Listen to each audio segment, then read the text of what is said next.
Olha, pessoal, seja ao vivo, em streaming, em qualquer parte do Brasil ou do mundo, estamos agora em mais um debate de candidatos. Na verdade, é uma entrevista, já que nós já fizemos uma série de entrevistas aí com os candidatos a vereador da cidade de São Paulo.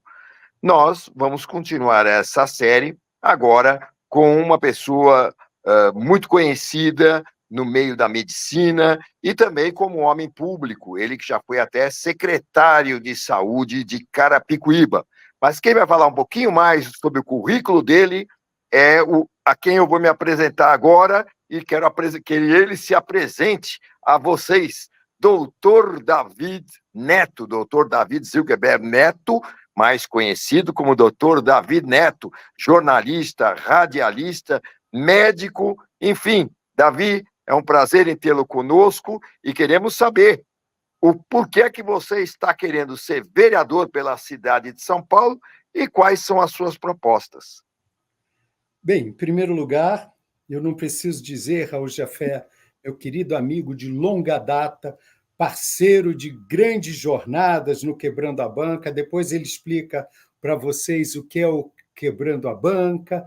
Enfim, vai falar um pouquinho também sobre um grande amigo nosso em comum, que trabalhávamos com ele na Rádio Trianon. Enfim, tem muita conversa aí, mas vamos falar sobre o ponto clássico aqui.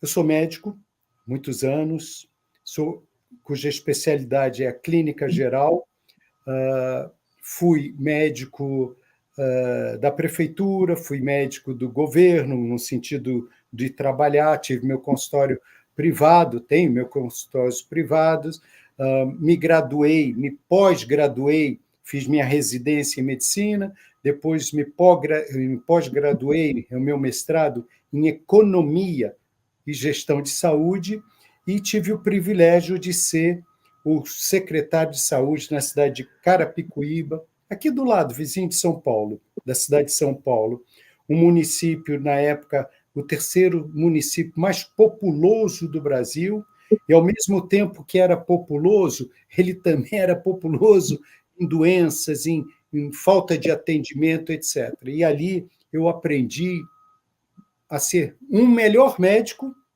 e aprendi a entender as dificuldades que o indivíduo menos favorecido tem para atingir, para conquistar uma melhor qualidade de vida sob o ponto de vista preventivo.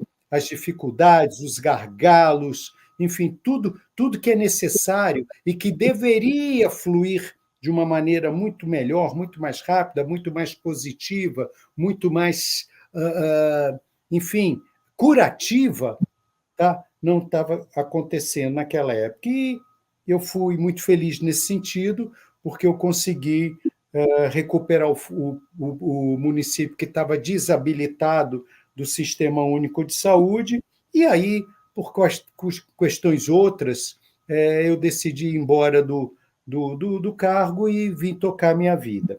Porém, eu nunca deixei de acompanhar como é o andamento da saúde pública. E tudo é muito curioso, Raul. Por quê? Se você pega o Sistema Único de Saúde, SUS, que eu vou falar aqui, talvez as pessoas vão dizer que eu sou maluco, não sou, não. É o melhor sistema de saúde pública do mundo. Por quê? Porque ele tem a capacidade de atender o paciente na integralidade, em tudo que for necessário, ele banca tudo que for necessário, mas ele é muito bom mesmo, não existe no mundo inteiro nenhum sistema igual. Porém, ele está no papel. Por quê? Porque tudo começa lá atrás, através do sistema primário de saúde. O que é o sistema primário de saúde? É o médico de família, é o diagnóstico precoce, é o posto de saúde, é o cuidado com o nascimento de uma criança, é a prevenção das doenças, tá certo? A prática da imunização. Então, tudo isso está ligado à saúde de um povo, tudo está ligado à saúde, o crescimento físico, moral, intelectual, pode crer, e mental das pessoas. E esse sistema ele tem alguns gargalos. Tá? Então, o importante é consertar esses gargalos, é desatar os nós que tem. Muitas vezes, não adianta você ser um bom secretário de saúde, Raulzito. Desculpe, é assim que a gente se trata. Raul, desculpe, Raul. Você, não estou falando aqui em tratar as pessoas, tem quem trate, mas não adianta você ser um ótimo médico, não adianta você ter títulos e títulos se os nós não forem desatados. E muitas vezes você consegue dilatar isso, desatar esses nós através de políticas públicas de saúde. Esse é o grande segredo.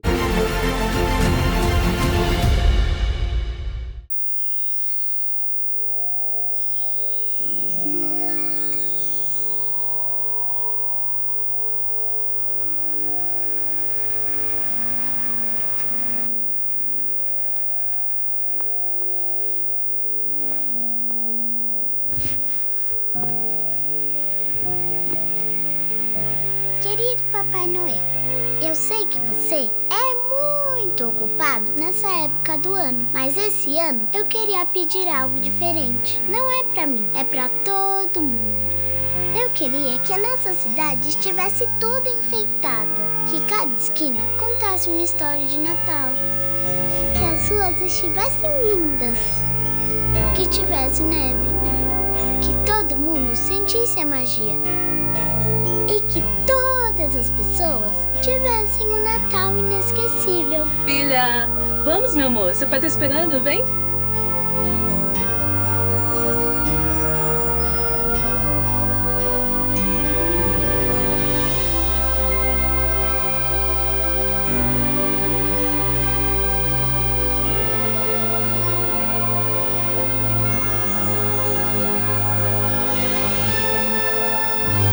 A Prefeitura de São Paulo deseja a todos um Feliz Natal. Prefeitura de São Paulo. Aqui o trabalho não para.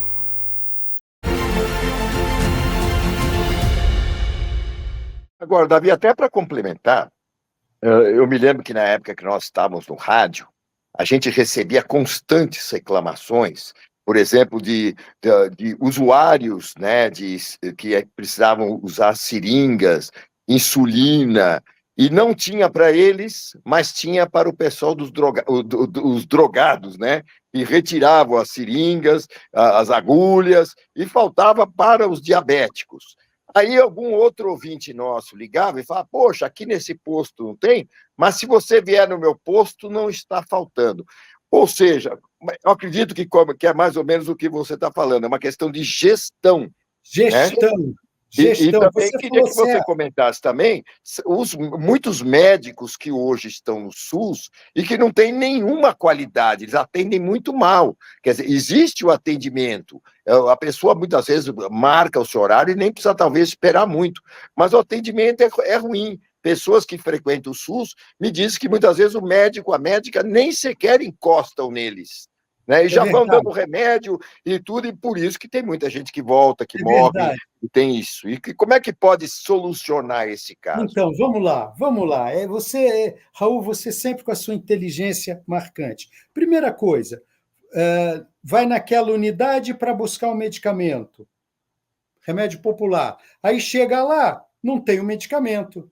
Aí vai para outra unidade para buscar o medicamento. Chega lá, é mandado para outra unidade, não tem o medicamento. Aí vai para a terceira para conseguir o medicamento. Com isso, a pessoa, que é uma pessoa necessitada, o pobre, vai ficar pulando de lado em lado. Eu não estou dizendo que em todas as unidades tem que ter o produto. Tem que ter, mas vamos dizer que uma questão de gestão, de logística, uma ou outra falta. Então, você tem que encaminhar o paciente e até levar o paciente, ou a pessoa que usa, que não esteja exatamente doente, mas está usando o medicamento, até outra unidade. Eu fiz um pronunciamento ontem que eu dizia o seguinte: as pessoas pensam que o pobre está recebendo favor do sistema público de saúde em ser atendido, porque não tem dinheiro. Não, o pobre tem dinheiro, e vou te dizer, paga imposto como qualquer um. Quando o pobre sai para comprar um pão, quando o pobre sai para comprar um litro de leite, está pagando, não está, Raul? Está Claro. pagando imposto, porque ele não ganha isso de presente. Está desorganizado. A comunicação, tá certo? Os cadastros, sabe? Não estão ligados. Por exemplo, você vai numa unidade de saúde hoje, do Estado, por exemplo, foi atendido por qualquer coisa, amanhã você vai numa unidade da prefeitura, o da prefeitura não sabe o que foi feito no Estado.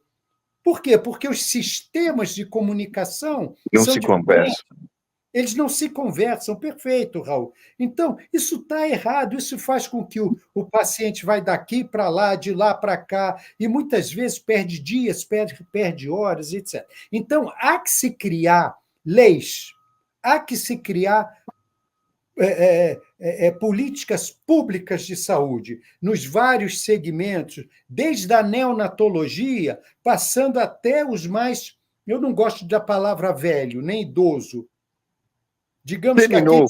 Seminovo é uma boa palavra. seminovo, olha a criação do Raul. Sabe, as pessoas têm que ter um atendimento. Eu, por exemplo, acho, olha, eu trouxe aqui, Raul, eu não vou ler, porque isso é uma parte dos meus projetos. Você me conhece há muitos anos, Raul, e eu te Aliás, conheço. acho que eu queria dizer uma coisa, viu? Eu acho que talvez os espectadores, né, que vão assistir não sabem, mas o doutor David Neto auxiliou bastante à época o governador Geraldo Alckmin, oferecendo para ele planos de governo na parte da saúde excepcionais, que o governador na época, né, candidato e depois o governador, apreciava bastante, sempre considerou o Davi um mestre nessa arte do sistema de saúde pública, né? Eu Então, tinha você um conhece, relacionamento. você tem muitas formas de melhorar o sistema, né? Exato. Eu tinha um relacionamento muito bom na época com o vice-presidente Geraldo Alckmin, que também é médico. E ele foi um médico anestesiologista. O anestesiologista, de forma geral, tem que ser um bom clínico também. E nós conversávamos muito pouco sobre política, ou quase nada, ou nada, e muito sobre medicina. Depois ele também se qualificou como acupunturista, não é isso? E era um mestre também da acupuntura, tinha na sala dele um quadro lindo, mostrando os pontos, tal, etc. Então, voltando ao assunto, eu escrevi um plano para aqui de políticas públicas, que eu vou desde o nascimento da criança até a idade mais alta. E eu entendo que todos têm que ter um atendimento igual. Ontem eu fiz um pronunciamento. Raul, se alguém entrar no meu Instagram, vocês vão ver. Como é que é o seu Instagram, David? Repete como é que É seria. assim, DR, doutor, é tudo junto, DR, David Zilbergelde Neto, tudo. Aí você entra no meu Instagram, você vai ver lá, por exemplo, um clipe onde me perguntam por que você quer ser, por que eu acho, a pergunta foi essa, que eu posso ser um bom vereador. Eu falei, é muito simples, porque o médico, durante a sua jornada de vida, passa por tudo que a gente pode imaginar. É a vida, é a morte, é a alegria, é a tristeza, é o riso, é a dor, é a lágrima. Tudo isso, nós aprendemos a conhecer pessoas. Um bom médico, para ser um bom médico, é preciso que o indivíduo goste de fazer medicina, mas não basta isso, não. Tem que gostar do ser humano, tem que gostar da pessoa, tem que se dedicar. É muito difícil quando você está num pronto-socorro, eu não vou entrar em detalhes jamais sobre isso, e nem vou dar exemplos, mas é muito difícil quando você está dando um plantão na porta de um pronto-socorro, com uma fila de 300 pessoas para você atender, chegar 3, 4 pessoas vítimas de tiros, facadas, desastre, e você olhar assim e dizer assim, e agora? Eu estou sozinho, eu tenho 3 aqui entre a vida e a morte, o que eu faço? Tomar decisões. Isso nos caleja, Raul. Isso nos aprende a conhecer o ser humano, isso nos aprende a conhecer a vida, isso nos aprende a tomar decisões as mais críticas que possam ser, entende? Então, um médico, ele vive tudo isso, Raul, tudo isso, porque não tem hora para trabalhar. Todos têm hora para trabalhar, mas o médico, quando dá um plantão de 24 horas na porta de um pronto-socorro, não tem hora para dormir, e no dia seguinte ele tem que ir para um outro trabalho. Tá? Então, tudo isso nos amadurece com muita, enquanto jovens ainda, muitos jovens que nós somos, e aprendemos a vida de uma forma ou pela dor ou pelo amor, como diz, mas aprendemos. Agora, o que você falou aí da qualidade médica, eu não tenho dúvida que você tem toda a razão. A qualidade do médico hoje, dos formandos hoje, é muito ruim, é péssima, salvando algumas faculdades, evidentemente, não são todos, mas não é possível, na minha opinião, que o Brasil hoje tenha quase 400 faculdades de medicina e mais 90 e tantos que já foram autorizados. A pergunta é por quê? Na Índia, na China, só para dar um exemplo para o nosso ouvinte, na China, você que tem 1 bilhão e 200 milhões de habitantes, tem 220 faculdades de medicina. Nos Estados Unidos, com 300 e poucos milhões de habitantes, tem 180 faculdades de medicina. Por que nós precisamos ter aqui 400 e pouca? Porque uma faculdade de medicina é uma coisa muito séria. Não é sentar lá e dizer, eu estou estudando medicina. Precisa ter laboratórios, precisa ter ambulatórios, precisa ter um hospital próprio, precisa ter professores categorizados, etc, etc. Uma das coisas que eu vou fazer, se eleito for, Raul, é uma... Já me criticaram por isso, mas concurso público, vou fazer, não sei se é via legislação ou via moção, não sei. Isso tem advogado para ensinar depois a gente. Uma coisa que eu vou fazer é o seguinte, no serviço público, concurso de serviço para médicos, na Prefeitura de São Paulo, tem que ter um título de residência e um título de especialista. Sem isso, nem precisa se inscrever, que isso vai ser exigência para entrar no concurso, para trabalhar na Prefeitura de São Paulo. E, claro, uma melhoria salarial e, claro, também a meritocracia. Quer dizer, se o médico é bom, se o médico continua estudando, se o médico continua se evoluindo e aprendendo e trazendo esses aprendizados para dentro do serviço público, ele também merece crescer no salário, ele também merece ter uma posição melhor no serviço público, e assim vai. Então, tem muita coisa para fazer, não exatamente, é isso que eu quero dizer, fica claro, Raul, para o nosso ouvinte, eu não estou me candidatando na prefeitura para tratar na Câmara Municipal, eu não estou me candidatando para tratar das pessoas, mas para criar legislações, para criar políticas socioeducativas, para criar políticas públicas de saúde, para que sejam aplicados pelos médicos que estão lá. E tem mais, não se habilitando, não se recapacitando, nós temos que trocar, por mais que doa, porque não é mais possível ter o mau atendimento que nós estamos, principalmente, olha só, que coisa que nós estamos vivendo. Quando a gente fala em saúde pública, nós ainda temos aqui em São Paulo, na nossa cidade, lugares com esgoto, saneamento básico, de péssima qualidade, em alguns rincões aí. Eu não preciso dizer, gente, o número de doenças que isso pode causar. E muitas vezes também a distância. São Paulo é uma cidade-país, Raul. É um verdadeiro país, é a 5ª maior cidade do mundo. É um orçamento, um PIB maior do que muitos países lá de fora. Esse ano vai fechar em torno de R$1 trilhão. Vocês podem imaginar, vocês vão me dizer que São Paulo não tem dinheiro para investir na saúde?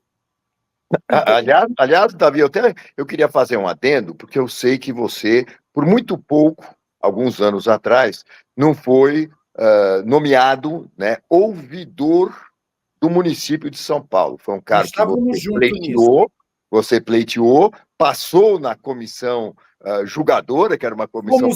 Fomos o mais votado em São Paulo inteiro, Isso, e aí, logicamente, era uma decisão do prefeito e acabou não sendo você o escolhido, mas você tinha grandes pretensões naquela época de ser um ouvidor, mas aquele ouvidor que vai lá para dar incerta, né, para ver o que o povo está sofrendo nas filas de Exato. hospitais e para denunciar, e, logicamente, levar isso com mais precisão ao secretário de saúde, ao prefeito, e a quiçá mais, né? Até chamar a polícia, se for o caso, né? Se for o Você caso, você... tinha essa pretensão, era uma secretaria que não pagava dinheiro, que não tinha verba, era praticamente sola de no sapato. amor, E no você amor. queria porque você queria o bem-estar da população e sentir em loco o problema da população. Agora, Exato. você, como candidato a vereador, muita gente fala, poxa, eu estou vendo que o Davi é um homem bem intencionado, tá, mas o vereador só serve para legislar, para fazer lei. O que mais o vereador pode fazer Ah, aí para falar na forma prática? Porque muitas na vezes você vai forma passar prática, 4 anos e não vai aprovar lei nenhuma. faz Então, na forma prática. Primeiro, o vereador está lá para legislar. Ponto. exato. Acabou. E uma legislação parte de um ponto da necessidade de ter uma lei para que seja cumprida para determinada situação. Por exemplo, o tratamento da pessoa com TEA, tá? Que é o autismo, vamos falar claramente. Por exemplo, o tratamento de uma pessoa com algum problema oncológico, vamos falar português claro, câncer. O tratamento de alguém com doenças raras, com uma doença rara, que precisa também um tratamento especial. Então, primeiro, gerar a lei. Gerar a lei a gente pode gerar sim, precisa simplesmente ter o apoio daquele grupo populacional e, claro, dos teus parceiros sentados na Câmara Municipal. Agora, a segunda coisa, uma é gerar leis, ok? Que já sabemos que é uma das funções do governador, mas do vereador. Mas a função mais importante talvez seja, está na lei, hein? Fiscalizar o executivo. Ou seja, fiscalizar desde o prefeito o que ele está fazendo até alguém que está num trabalho mais baixo. Se o dinheiro está sendo bem utilizado, se o dinheiro que for constatado lá que tem que ir para a saúde, está indo para os lugares certos. Fiscalização. E é aí que a coisa complica para o pessoal. Porque um vereador de verdade não precisa fazer nada para si próprio, não precisa ter cargos de cabide de empregos para fazer pagamentos aí, etc. Não. Ele precisa ter uma equipe muito concisa e sabendo que está lá para gerar leis e para fiscalizar o executivo. E aí, em sendo eleito, todos vocês, Raul vai estar lá para ver isso de perto, todo cargo que tiver dentro do meu gabinete vai ser ocupado por alguém especializado numa determinada área. Falando português, claro, eu vou ter 1 ou 2 médicos, eu vou ter um advogado, eu vou ter um economista, eu vou ter gente preparada para assistência social, vou ter gente para meio ambiente, etc. e tal, porque de lá não vai sair besteira. Tá? Vou ter engenheiro, Raul também é engenheiro, vou ter engenheiro, eu acredito que o engenheiro civil bom, seria interessante estar lá, porque tudo que cair no nosso gabinete vai ser analisado, vai ser trabalhado profissionalmente. Buscar as soluções, não de boca, eu acho que tem que... Não acho nada. Nós queremos saber quais são os problemas para trazer, em definitivo, as soluções. Então, Davi, inclusive, bom, nós estamos aí indo já para, faltando mais 3 minutos, 4 minutos para o programa, e eu queria abranger com você algo que também é relativo à saúde pública, que envolve educação e, principalmente, prevenção. Você também, que foi um nome bastante cogitado para a Secretaria do Bem-Estar do Menor, porque você também é um expert nesse assunto, e naquela altura nós constatamos que ainda existe nas comunidades mais carentes de São Paulo, nesses locais onde você mesmo disse, existe ainda córrego a céu aberto, existem crianças com deficiência, em que a mãe sai para trabalhar, o pai sabe trabalhar, e é obrigado até a acorrentar essa Exato, criança problemática, né, na cadeira, tal coisa. E nós, naquela época, né, eu me lembro que não havia sequer estatística quanto a isso. Quantos menores tinham esse problema de saúde, eram deficientes, eram autistas, enfim.